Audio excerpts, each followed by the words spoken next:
The Magic School Bus, The Search for the Missing Bones.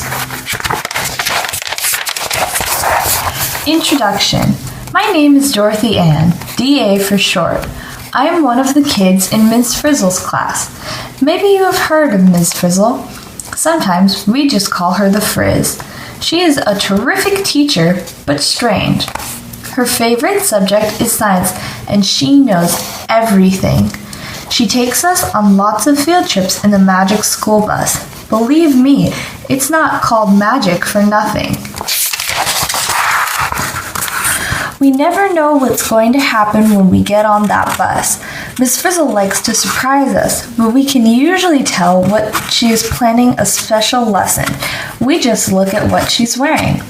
Last Halloween, though, Miss Frizzle really did surprise us, and she had help from a bunch of ghosts. Does that sound impossible? Well, let me tell you what happened.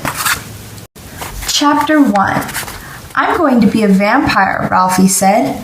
I'm going to be a mermaid, Wanda said. I'm going to be a bunch of grapes, Arnold said. What about you, D.A.? It's a secret, I said. I want to surprise everybody. We were talking about our costume for Halloween. It was just a few days away, and we could hardly wait to get dressed up.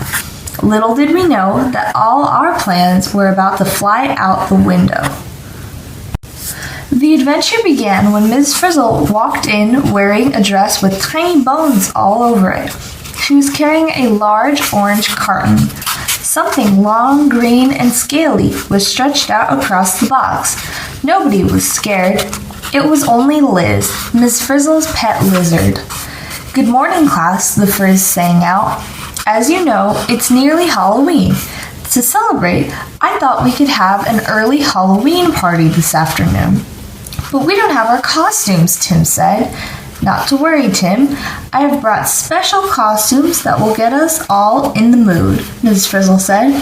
Plus, these costumes are a perfect fit for our new science unit. I was curious about this new science unit. Science is one of my best subjects. I always carry a science notebook so I can write down all the facts I learn. I was curious about what was in the box, too. Liz had climbed off, and I could see big black letters across the top. Hugh Mann's Costume Company, made in USA. Class, we're about to get down to the bare bones, Ms. Frizzle announced. She opened the box and reached inside. As you can see, our new unit will be about skeletons, we all called out as she held up the neatest skeleton costume I had ever seen. Right you are, the Frizz said. There were more costumes in the box. Ms. Frizzle gave one to each of us. Without our skeletons, we'd be nothing but blobs. It's time we learned about what keeps us all in shape. The skeleton costumes were cool. They were full length with feet. And the bones weren't just painted on like the costumes you get in a store. They were made of shiny white vinyl material and were stuck onto the front and back of the black bodysuit with Velcro strips. There were separate gloves with hand bones attached. Ms. Frizzle, being Ms. Frizzle, had gotten a costume for herself and a special lizard skeleton suit for Liz. We all pulled on the costumes, and soon the room was full of walking, talking, laughing skeletons. Hey, Ms. Frizzle, Ralphie said, there's something wrong with your skeleton. You don't have a backbone. And look at you, Ralphie, Phoebe said. You don't have hand bones. We started walking around looking at one another. There were bones missing from every costume. Tim didn't have his lower leg bones. Wanda didn't have foot bones. Keisha didn't have thigh bones. Carlos looked strange without upper arm bones. And Arnold was missing shoulder blades and collarbones. Phoebe's top half looked funny. She didn't seem to have any ribs. And when I looked at my forearms, they weren't there. There was nothing between my elbows and my hands. Miss Frizzle was standing next to a chart of the human skeleton she had just put up. She said, I think Hugh Mann's Costume Company has some explaining to do. Our costumes should all look something like our friend Skinny here. As soon as we finish today's lesson, I think we'll take a little ride to the costume company and find out what happened. We learned some amazing facts about the bones of the human skeleton that afternoon. From the desk of Ms. Frizzle, bones are big and small, strong and light. The human skeleton is made of about 206 bones. Some are long, some short, some are flat, some curved, some are large, some tiny. Each one is the right size and shape for the special job that it does. Our bones are hard and strong, but they are not heavy. They are so light that the skeleton is less than 1/5 of a person's total body weight. So, if you weigh 50 pounds, only about 10 of those pounds are your bones. Then, Miss Frizzle grabbed her keys. "Okay, everybody," she announced, "to the bus." We all piled into the magic school bus. The bus had taken us on many wacky adventures, and somehow we knew this trip would not be an ordinary ride. "Where is Hugh Man's costume company?" Arnold asked. "Oh," the Frizz answered, "it's just a quick flight to Skeleton City." "Skeleton City?" Liz sat up in front with the Frizz as she turned on the ignition. Before we left the school parking lot, the bus had transformed into the magic school jet. We were off. Chapter 2. The magic school jet zoomed through the blue sky.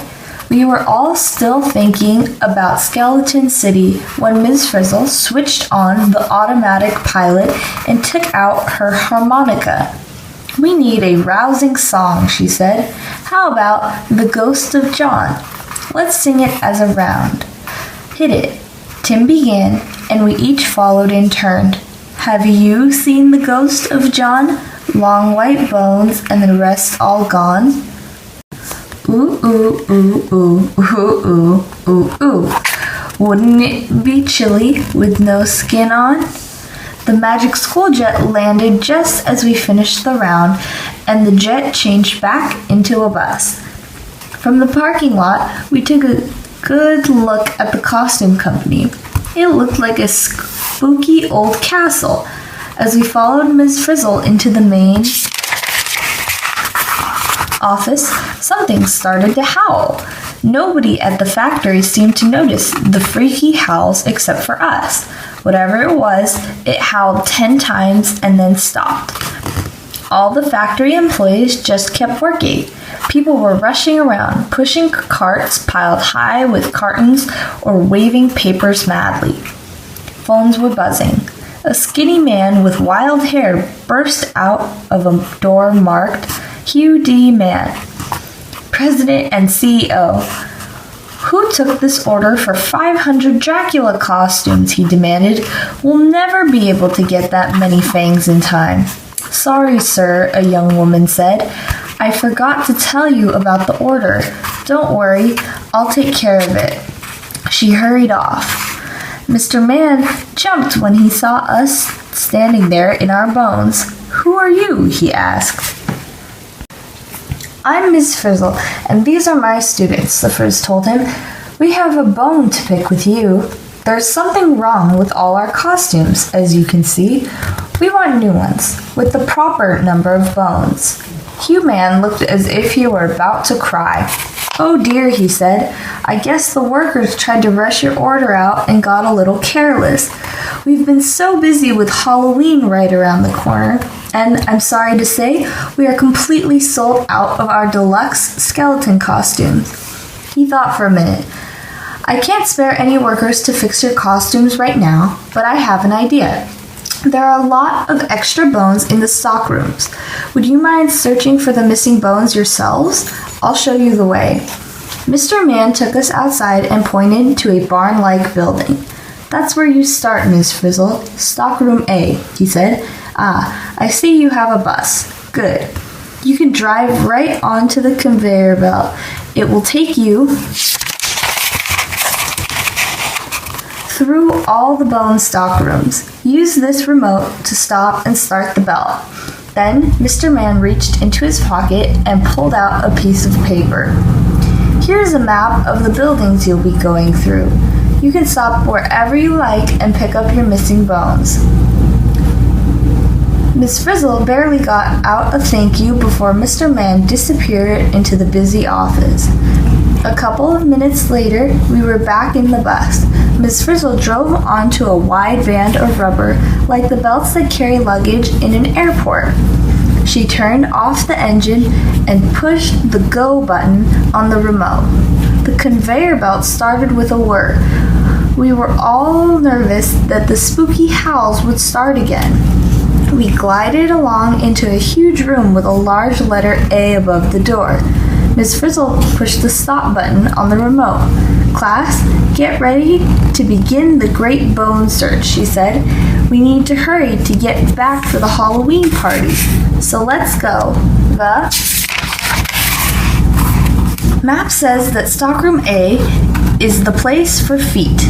Now we just have to find a pair that fits Wanda. There were boxes stacked on shelves and on the floor, each one full of bones. How are we ever going to find the right ones for my costume? Wanda moaned. There are so many different sizes. Miss Frizzle gave us a pep talk.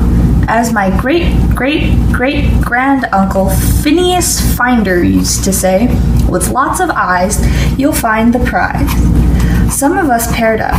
Phoebe and I tore into one box, while Ralphie and Carlos attacked another. Liz gave Miss Frizzle a hand. What if we can't find the right size feet to fit Wanda? Keisha worried. We have to. We need to get back for Miss Frizzle's party, Phoebe said. Bingo, we heard Tim yell. I think I found the right pair of feet for Wanda. He bent down and pressed the vinyl foot bones onto the Velcro strips of Wanda's costume. A perfect fit. Boy, feet are really bony, said Wanda, looking at the new additions to her costume. That's the truth, Mrs. Frizzle said. Each foot has 26 bones. I'll remember that for my report, Wanda said. Bony Feet by Wanda. Just think, feet have 52 of the 206 bones in your body. That's more than any other part of the skeleton except the hands. Foot bones are flatter and longer than hand bones. The shape of the foot helps to keep us from falling forward when we stand. Take a Walk by Wanda. Have you ever noticed how your feet can change shape and bend as you walk? Feet are very flexible because they are made of so many bones. The shape of our feet helps us walk on different kinds of surfaces. Chapter 3. As we were climbing back into the bus, we heard the spooky howl again. What was that? Arnold asked. Whatever it was, it kept howling until it had howled 11 times. We were too scared to move. Then the howl stopped and everything was silent. We all took our seats in the bus without saying a word. Miss Frizzle checked the map Mr. Man had given her. Next is stockroom B, she said. Leg bones. She pushed the button on the remote that started the conveyor belt moving. Wanda was wiggling her new feet. Bones are so hard and stiff, she said, but... By now, we had arrived at stockroom B, where the lower leg bones were stored. Miss Frizzle turned off the magic monitor and stopped the conveyor belt. We got out of the bus and followed her into the dark room. Okay, class, said the Frizz. You may have heard that the leg bones connected to the ankle bone, but as you will see, each lower leg is actually made of 2 bones, and the ankle is really just the bottom end of those bones. Now, let's start looking for a pair of lower legs, 2 bones for each leg, that will fit Tim's costume. We went through one box of bones after another. Some bones were too long and some were too short. We were searching so hard that we almost didn't hear the rustling noise in a dark corner. All of a sudden, a box came crashing to the floor. What is that? Ralphie asked. He was pointing toward the noise. We froze. There, in the dark corner, was a tall skeleton with glowing green bones. It was looking right at us with its enormous eye sockets. Then, in a blink of an eye, it disappeared. We couldn't move. You know what that was? Ralphie said at last. That was the ghost of John. Long white bones and the rest all gone. I admit the skeleton was a scary sight, but I never let my imagination run away with me. Don't be silly, I said. There are no such things as ghosts. How do you know, D.A.? Wanda asked. It looked like a ghost to me. A skeleton ghost. Miss Frizzle went over to the box of spilled bones. If it was a ghost, I think it must be a helpful sort, she said. These look like the leg bones we've been searching for. She attached the bones to Tim's costume. Neat, said Tim. Now I've got it all together. Good, said Arnold. Now we can get out of here. One Bone, Two Bones by Tim. The large shin bone in the front of your leg is called the tibia. The thinner bone to the outside is the fibula. For walking and running, you can't have one without the other. Back on the bus, Miss Frizzle checked the map. Thigh bones coming up, she said. She pushed the remote button and we moved along the conveyor belt. We were just turning a bend when an eerie glow appeared behind us. We looked out the back window and gasped. There, in the dark shadows, was the skeleton. The ghost of John was back. It's following us, Phoebe cried. But the ghost didn't move at all. It just disappeared. Chapter 4.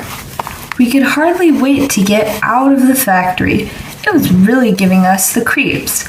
You might know we'd end up in a haunted factory at Halloween time, Arnold said. What did you expect? Said Keisha. This is a magic school bus trip. Tim was walking up and down the aisle of the bus, stretching his legs and admiring his new tibia and fibula. These costume bones are made of vinyl, Tim said. But what about our real bones, Miss Frizzle? What are they made of? Our bones are made of hard calcium phosphate and tough, stringy collagen, Miss Frizzle answered. A bone seems solid, but let's see what it's really like inside. The Frizz pushed a button on the dashboard. At once, the bus's windshield became a giant TV monitor. A picture flashed on the screen. This drawing shows the parts of the thigh bone, Ms. Frizzle said. The thigh bone is also called the femur. Wow, Ralphie exclaimed. There's a lot more to our bones than I thought. And remember that there are blood vessels inside the bones. There are nerves all around them too, the Frizz said. That's why we feel pain when a bone gets a hard blow.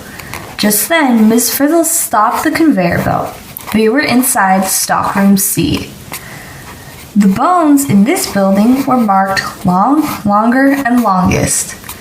The Fabulous Femur by Keisha. The femur makes two big connections at the knee and at the hip. The knee joint is the largest joint in the body, and the hip joint is the strongest. P.S. The knee joint is a hinge joint. The hip joint is a ball and socket joint. The femur is the longest bone in the body, Ms. Frizzle told us as we began searching through the boxes. In fact, it makes up 1/4 of a person's height. I did the math. Keisha is about 4 feet tall, so we needed to find thigh bones about 1 foot long. These two look about right, said Arnold. Let's see if they fit Keisha. The knob at the top of each of the femurs fit perfectly into the hip joints of Keisha's costume, and the large knee joints stuck right into place. Q. Which joints wear caps? A. Your knees, by Arnold. The kneecap is a small, flat bone that protects the sensitive knee joint. It is a separate bone connected by tendons to the front of the joint. Hip Hip Hooray by Keisha. The curved hip bones make a cradle called the pelvis that protects the stomach, intestines, and other soft insides. The shape helps to keep our legs in line with the top half of our body so we can keep our balance. We were so busy connecting Keisha's thigh bones that no one noticed the conveyor belt starting up until it was too late.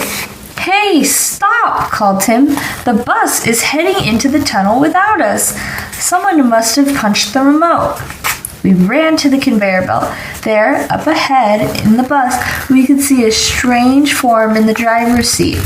Those ghostly glowing bones again. And looking out the back window were the frightened eyes of a small lizard.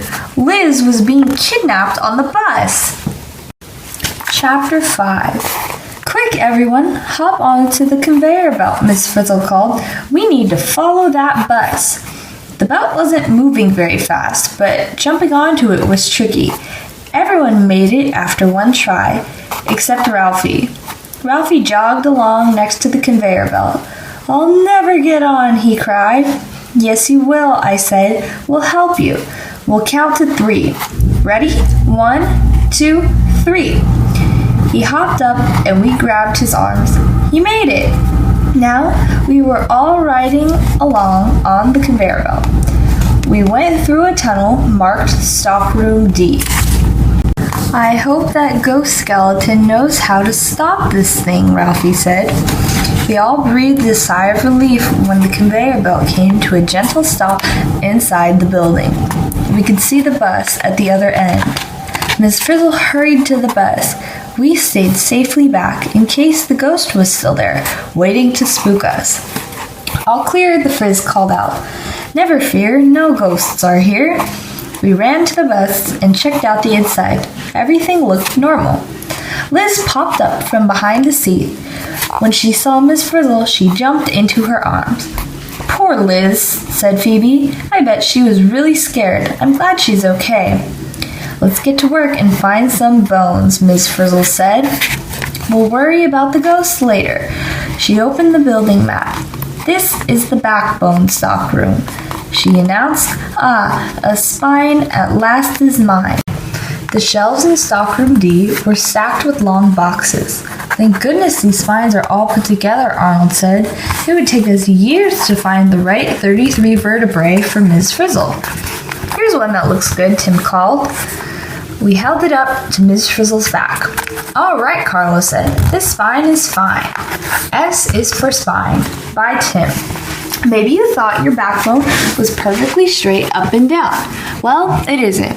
From a side view, you can see a long S-shaped curve. The curve helps the spine stay strong, absorbs jolts when we walk and run, and makes the spine more flexible. From the desk of Ms. Frizzle, your spine is made of 33 bones. The bones of the spine are called vertebrae.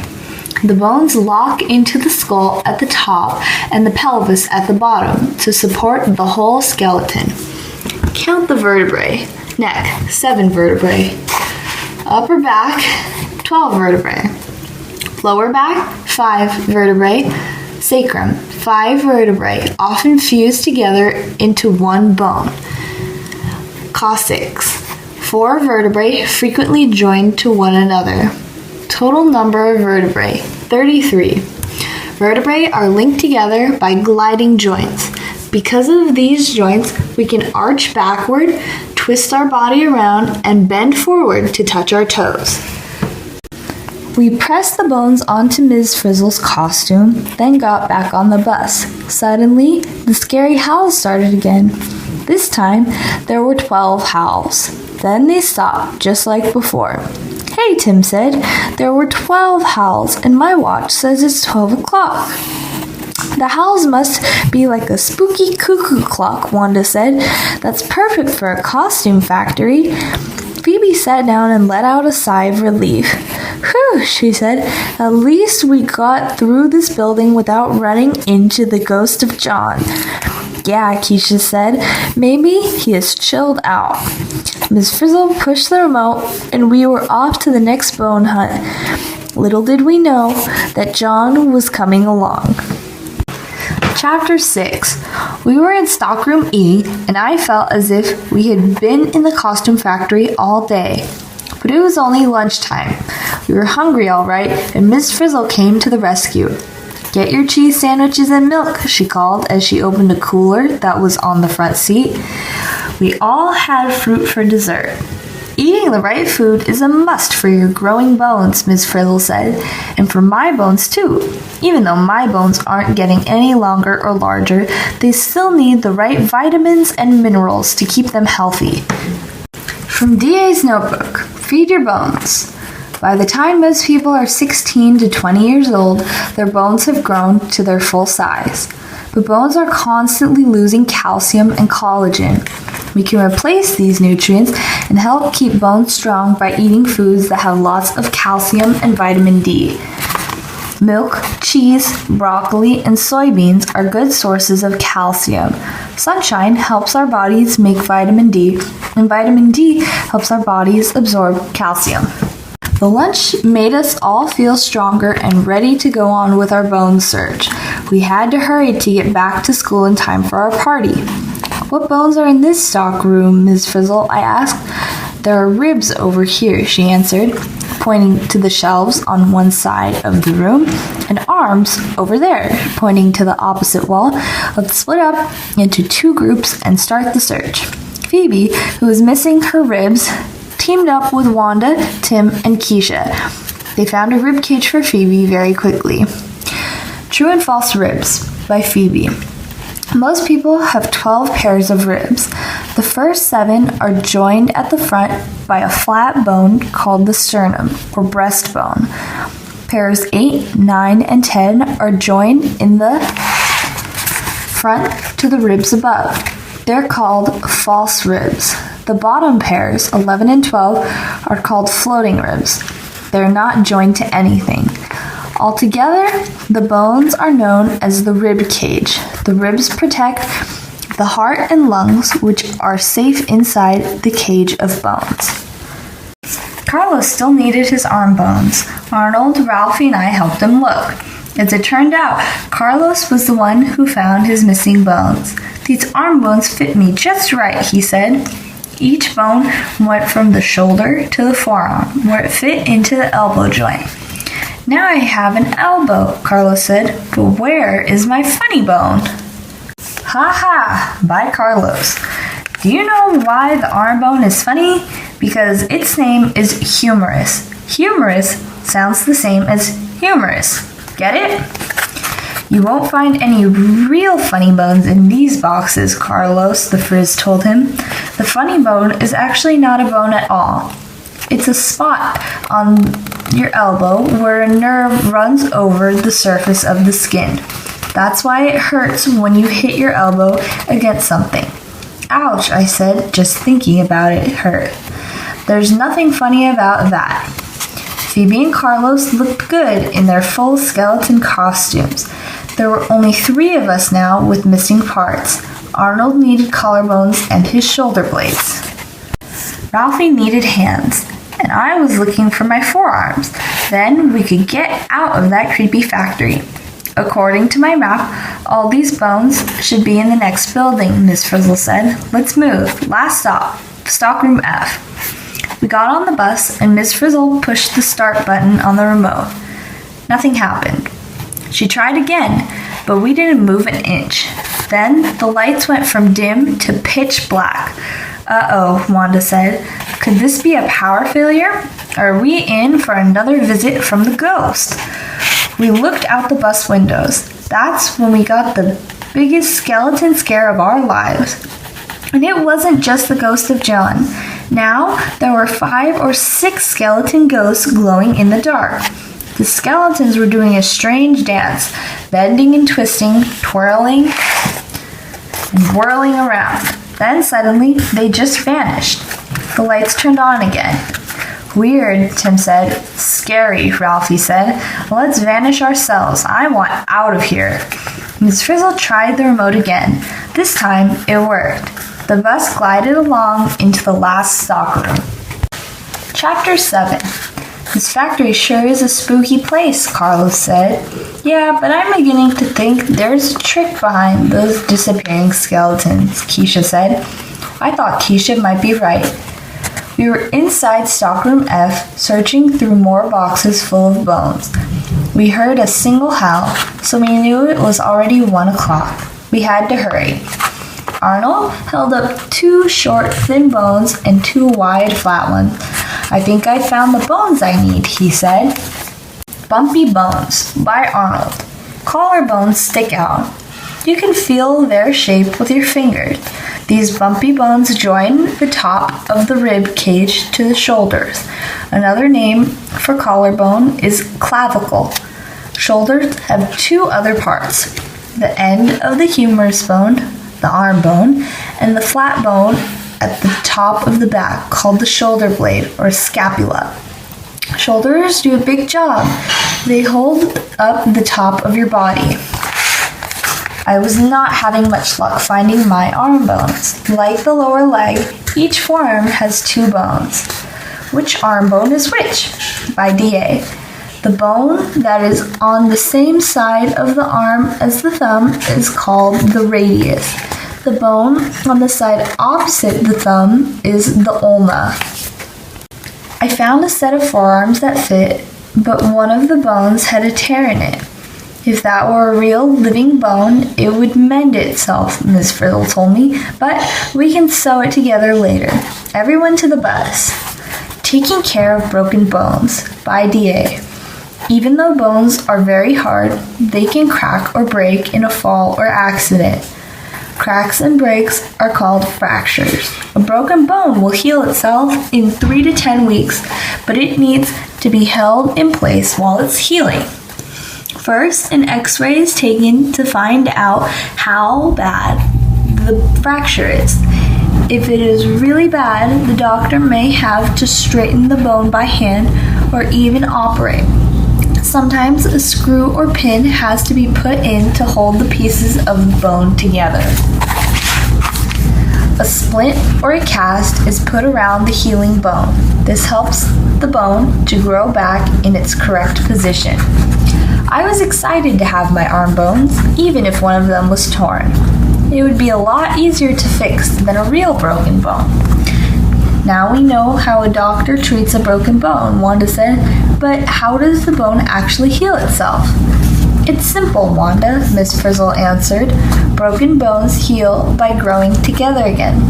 The magic monitor showed us what happens. A broken bone heals.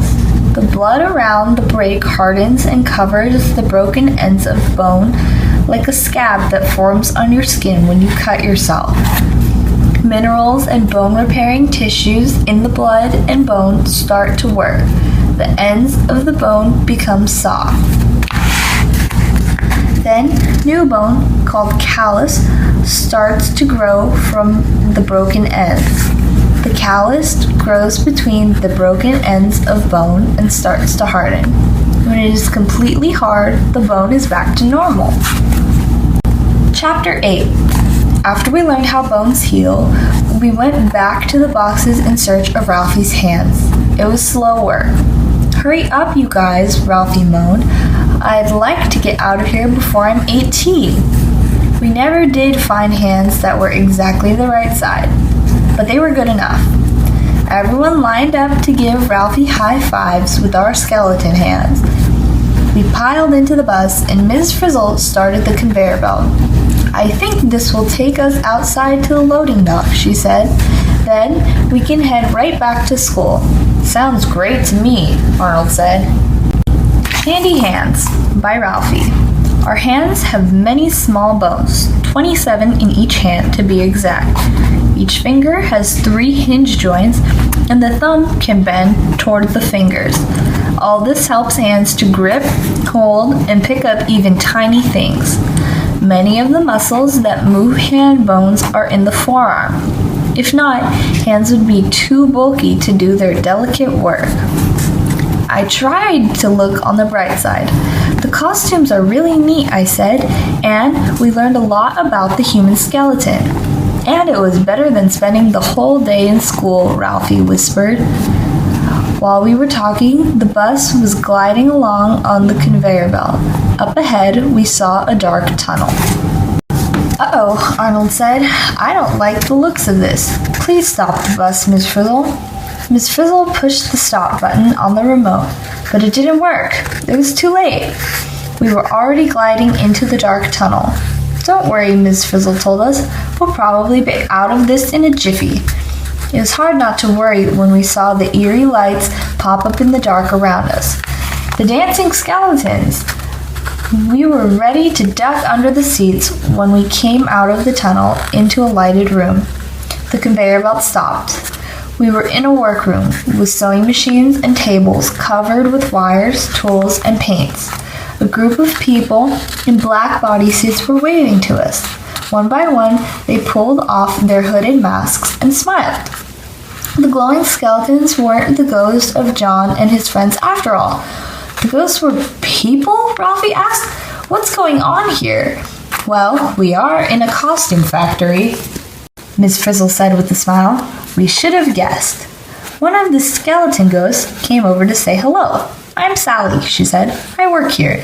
We hope we didn't scare you too much. We needed to try out this new electric costume. When we heard you were at the factory today, we thought this would be a good time for a Halloween trick." Sally showed us how the suit worked. When she pressed the button, the bones glowed an eerie neon green color. When she pressed the button again, the light went out and the suit was completely black again. In a dark room, it would look like the skeleton just disappeared. "It was a good trick," Wanda said.